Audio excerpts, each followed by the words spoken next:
పాతపట్నం మండల కేంద్రంలో టీడీపీ కార్యాలయంలో ఎమ్మెల్యే మామిడి గోవిందరావు మీడియా సమావేశం నిర్వహించారు. సందర్భంగా ఆయన మాట్లాడుతూ ఆంధ్రప్రదేశ్ రాష్ట్ర కూటమి ప్రభుత్వం ఎంతో ప్రతిష్టాత్మకంగా అమలు చేసిన తల్లికి వందనం పథకం ద్వారా ఒక రోజులో 10,000 కోట్లకు పైగా అర్హులైన విద్యార్థుల తల్లులకు అకౌంట్లో జమ చేయడం దేశ చరిత్రలో ఒక రికార్డని, రాష్ట్రంలో తల్లికి వందనం పథకం అమలు విజయవంతం కావడంతో వైకాపా నాయకులు జీర్ణించుకోలేక ఎద్దావా చేస్తున్నారని అన్నారు. ముఖ్యమంత్రి నారా చంద్రబాబు నాయుడు ఇచ్చిన మాట నిలబెట్టుకుంటూ ఎంతోమంది చదువుకుంటే అంతమంది పిల్లలకు తల్లికి వందనం అమలు చేసి తల్లి అకౌంట్లో ఒకరు ఉంటే 13,000 రూపాయలు, ఇద్దరు ఉంటే 26,000 రూపాయలు, ముగ్గురు ఉంటే 39 రూపాయలు, నలుగురు ఉంటే 52 రూపాయల చొప్పున పిల్లల చదువుకు ఆర్థికంగా ఆ కుటుంబానికి అండగా ఉండే ప్రభుత్వ కూటమి ప్రభుత్వమని రాష్ట్ర విద్యా ఐటీ శాఖ మంత్రి నారా లోకేష్ బాబు విద్యాశాఖలో ఎన్నో విప్లవాత్మకమైనటువంటి మార్పులు తీసుకొస్తూ విద్యాశాఖపై రాజకీయ ప్రభావం కనిపించకుండా నోటుబుక్కులు, పుస్తకాలపై రాజకీయ నాయకుల బొమ్మలకు చరమగీతం పాడి మధ్యాహ్న భోజన పథకానికి డొక్కా సీతమ్మ పేరు పెట్టి సన్నబియ్యంతో విద్యార్థులకు మధ్యాహ్న భోజనం అందించిన ఘనత నారా లోకేష్ బాబుదని, విద్యార్థులకు న్యాయమైన విద్యతో పాటు ఆరోగ్యవంతంగా ఉండటమే లక్ష్యంగా పాఠశాలలు ప్రారంభం రోజే తల్లికి వందనం నిధులు జమతో పాటు పుస్తకాలు, నాణ్యమైన విద్యార్థి మిత్ర కిట్లు అందించిన ప్రభుత్వం ఈ కూటమి ప్రభుత్వం అని అన్నారు. రాష్ట్రంలో ఎప్పుడూ లేని విధంగా ముఖ్యమంత్రి సహాయ నిధి కింద ఏడాదిలో రికార్డు స్థాయిలో 400 కోట్ల రూపాయలు బాధితులకు అందించిన ప్రభుత్వం కూటమి ప్రభుత్వం అని అన్నారు. రాష్ట్రంలో సూపర్ 6 పథకాల్లో భాగంగా తల్లికి వందనం, ఉచిత గ్యాస్ సిలిండర్లు పథకాల అమలుపై ప్రజల్లో వస్తున్న ఆదరణ ఓర్వలేక సంఘ విద్రోహ శక్తులను రెచ్చగొడుతూ గంజాయి బ్యాచ్ని పరామర్శించడానికి వచ్చి మహిళలు, పోలీసులపై రాళ్లు, చెప్పులతో విచక్షణారహితంగా దాడి చేసిన ఘనత ఈ జగన్మోహన్ రెడ్డికే చెందుతుందని ఆయన అన్నారు. దేశంలో ఏ రాష్ట్రంలో లేని విధంగా ఏడాదికి 30,000 కోట్ల రూపాయలు ఎన్టీఆర్ సామాజిక పెన్షన్ ఆ లబ్ధిదారులకు ఇస్తుందని, ధాన్యం స్వీకరించిన 24 గంటల్లోనే రైతుల అకౌంట్లో డబ్బులు జమ చేస్తోందని, మామిడి, టొబాకో సహా ఇతర పంటలకు ఉన్న ఇబ్బందులు తక్షణమే తొలగిస్తూ రైతులు ఉపశమనం కలిగించేలా కూటమి ప్రభుత్వం చర్యలు తీసుకుంటుందని అన్నారు. గతంలో అంతులేని అవినీతిలో వేల కోట్ల రూపాయలు దోచుకున్న దోపిడీదారులపై కోటాను ప్రభుత్వం విచారణ చేసి కఠిన చర్యలు తీసుకుంటుందని అన్నారు. ఈ మీడియా సమావేశంలో పాతపట్నం నియోజకవర్గ శాసనసభ్యులు మామిడి గోవిందరావు, ఎన్డీఏ కూటమి నాయకులు, కార్యకర్తలు పాల్గొన్నారు. అందరికీ నమస్కారం. తల్లికి వందనంపై జగన్మోహన్ రెడ్డి గారు, వైసీపీ కరుడు కట్టిన తీవ్రవాదులు వీళ్ళందరూ చేస్తున్న కామెంట్ మాత్రం గురజలుకుంటే చాలా బాధ అనిపిస్తుంది. ఆ మహానుభావుడు 2019లో ఒక్క ఛాన్స్ అని ప్రజలను మోసం చేయడమే కాకుండా ఆ రోజు కూడా భారతిరెడ్డి గారు కానీ, జగన్మోహన్ రెడ్డి గారు కానీ ఎంతమంది పిల్లలు ఉంటే అంతమంది పిల్లలకి అమ్మఒడి అనే పేరు చెప్పి ఇస్తామని చెప్పడం అనేది జరిగింది. అయితే ఈరోజు ఆయన ఏం చేశాడు, భారతిరెడ్డి గారు అప్పుడు చెప్పిన మాట ఓకే, తర్వాత ఏం చేశాడు, ఆయన కుటుంబంలో నలుగురున్నా, ఇద్దరున్నా, ముగ్గురున్నా సరే ఒకరికే అమలు చేస్తూ 13,000 రూపాయలు వాళ్ళ అకౌంట్లో వేయడం అనేది జరిగింది. కానీ ఈరోజు మన ప్రభుత్వం, మనందరి ప్రభుత్వం, మన లోకేష్ గారు విద్యాశాఖ మంత్రిగా ఉండడం, చంద్రబాబు నాయుడు గారు మన సీఎంగా ఉండడం, డిప్యూటీ సీఎం గారు ఉండడం, ఏదైతే సూపర్ 6లో భాగంగా హామీ ఇవ్వడం జరిగిందో అదే విషయం, దాని ప్రకారమే ఎంతమంది పిల్లలు ఉంటే అంతమందికి 15,000 రూపాయలు వాళ్ళ అకౌంట్లో వేస్తాం అనేది జరిగింది. ఆ రోజు మాట తప్పలేదు.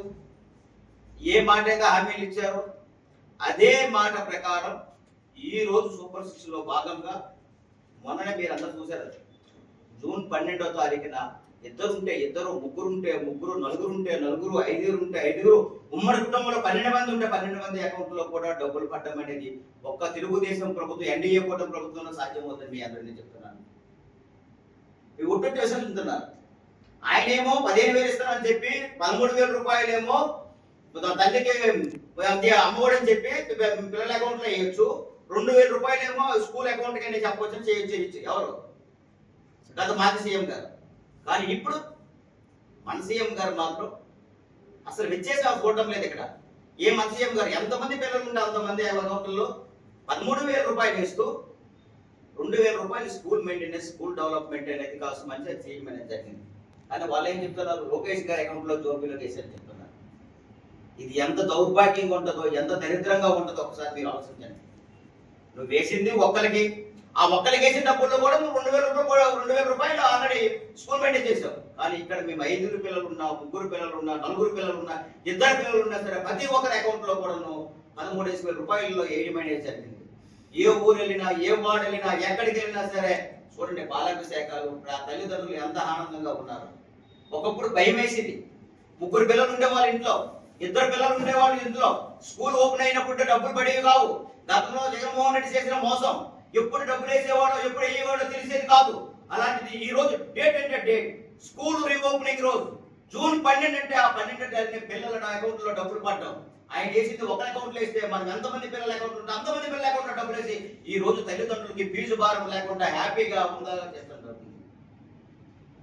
యూకేజీ, ఎల్కేజీ నుంచి ఇంటర్మీడియట్ వరకు ప్రతి ఒక్కరి అకౌంట్ లో డబ్బులు వేస్తున్నాం. ఎంతమంది పిల్లలు ఉంటే అంతమంది వేస్తున్నాం. అదే కాదు, స్కూల్ బ్యాగ్స్ తీసుకుందాం, అదే బుక్స్, యూనిఫారం, సిస్టమేటిక్.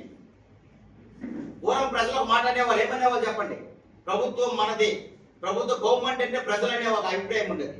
మరి గతంలో జగన్మోహన్ రెడ్డి చేసిందండి, బ్యాగుల మీద ఆయన ఫోటో, రేషన్ కార్డుల మీద ఆయన ఫోటో, భూమి పట్టాల మీద ఆయన ఫోటో, ఈవెన్ పిల్లలు చదువుకున్న బ్యాగుల మీద ఆయన ఫోటో, బుక్స్ మీద ఆయన ఫోటో, యూనిఫారం మీద ఆయన ఫోటో, బెల్ట్ మీద ఆయన ఫోటో.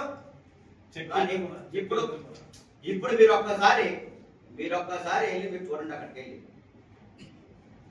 ఏ బ్యాగుల మీద ఫోటో ఉండదు, ఏ బెల్ట్ మీద ఫోటో ఉండదు, ఏ బుక్స్ మీద ఫోటో ఉండదు, ఏ యూనిఫామ్ మీద ఫోటో ఉండదు, పట్టాదారు పాస్ పుస్తకం మీద ఫోటో ఉండదు. గవర్నమెంట్ అంటే గవర్నమెంట్ ఉండాలి.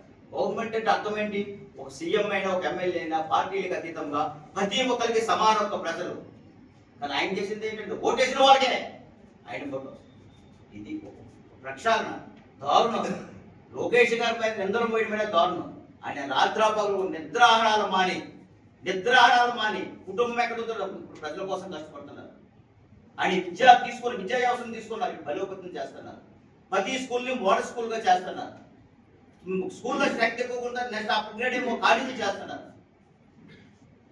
ఎన్నడూ లేనిది పాతపట్నం నియోజకవర్గంలో, పాతపట్నం మండలంలో ఏ రోజైనా మనం ఐటీఐ కాలేజీ కానీ మా పాలిటెక్నిక్ కాలేజీ కానీ చూసామా? ఆయన ఇప్పుడు ఆల్రెడీ మనం చర్చ జరుగుతుంది, సైట్ అయితే ఎడ్యుకేషన్ చేస్తున్నారు. తక్కువ టైంలో 2 జరుగుతుంది. పాతపట్నంలో ఏ రోజైనా మనం ఇండస్ట్రియల్ పార్కులు చూసామా? ఇప్పుడు దాని మీద ఇండస్ట్రియల్ పార్క్ మనం ఓపెన్ చేసామా? పాతపట్నంలో ఎవరైనా ఊహించుకున్నారు ఐటీడీఏ వస్తుందని? పాతపట్నం నియోజకవర్గం ఐటీడీఏ వచ్చింది. పాతపట్నంలో డోలీ వ్యవస్థ లేని గ్రామాలు నిర్మాణం చేస్తాం అనుకున్నాం. ఈ రోజు ప్రతి ఊరికి రోడ్లు వేస్తున్నాం. ఇంకేం కావాలి? గత నాయకులు ఆయన చేసిన మోసం 2019, 2014, 2024 మధ్యలో ఏమన్నాడు ఆయన? 2000 నుంచి 3000 చేయడానికి ఆయనకి 5 సంవత్సరాలు కాలావధి పట్టింది. మనం గెలిచి మొదటి రోజే 3000 నుంచి 4000 పెన్షన్ ఇస్తూ ఏదైతే మాట ఇచ్చామో, స్కూల్ బడులు ఓపెన్ అయినప్పుడు ఇప్పుడు తల్లికి 100 మనం ఇస్తామని మాట ఇచ్చామో అదే ఇస్తున్నాం. ఆగస్టు 15 నుంచి బస్సులు ఫ్రీ ప్రయాణం మహిళలకి. అదే కాదు, మీరు ఏ విషయం తీసుకోండి, ఏ విషయం తీసుకున్నా సరే ప్రతిదీ ముందున్నాం. గ్యాస్ సిలిండర్ ఫ్రీ ఇస్తున్నాం. ఇంకో మంచి ప్రభావం వస్తుంది. ఏదైతే సూపర్ 6 లో భాగంగా 1500 మహిళలకి మంత్లు ఇస్తామన్నాము, సంవత్సరానికి 18,000 ఇస్తామన్నాము. అది కూడా అది తక్కువ టైంలో అది కూడా వేస్తున్నాం. అన్నదాత సుఖీభావ కేంద్ర ప్రభుత్వం వేసిన మరో రోజే మనం కూడా వేస్తున్నాం. తప్పు. జగన్మోహన్ రెడ్డి గారికి, వైసీపీ నాయకులకి అందరికీ ఒకటే చెప్తున్నాం, ఇది తప్పు. ప్రజలు నమ్మరు. మొన్నటి వరకు ట్రోల్ చేశారు, తల్లికి 100 ట్రోల్ చేశారు. ఎక్కడికి వెళ్ళిపోయారు మీరు? తల్లికి 100 మీకు 15,000 అన్నారు. ట్రోల్ చేశారు. ఏమైపోయింది? ఏం మాట్లాడరేమి? నా నియోజకవర్గంలోనే ఒక ఉమ్మడి కుటుంబం ఉంటే 12 మందికి వచ్చింది. ఒక తండ్రికి 4 పిల్లలు అయితే 4కి వచ్చింది. ఒక తండ్రికి 5